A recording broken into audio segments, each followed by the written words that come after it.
Llegaron desde toda Galicia para hacerse oír, para dejar claro que no se rinden, que quieren su dinero, para gritar que les están matando en vida, para decir que no están dispuestos a que les vuelvan a robar, ni quitas ni acciones, quieren su dinero y quieren que se mantenga un arbitraje que temen que desaparezca.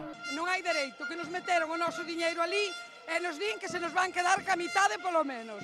Eso non é normal. Quita cero, e non queremos acción, non queremos papeles dun banco que non existe. Queremos transparencia en todo o proceso e queremos, sobre todo, a devolución dos aforros de todos os estafados. Son las reivindicaciones que pasaron por Compostela, acompañados de Ogallosiño, en casi 2 horas de protesta con paradas ante la cueva de Alibaba. Los afectados consideran que Feijóo es cómplice de su situación, así que la marcha de hoy tiene un destino, Montepío.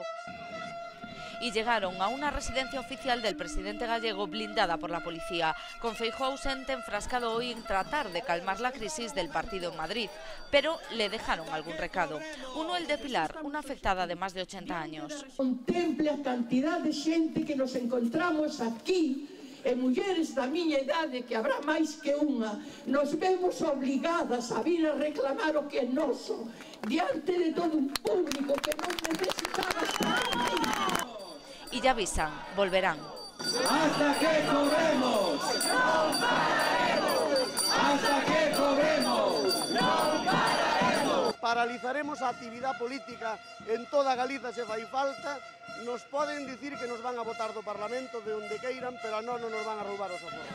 La próxima cita, el 23, en A Coruña.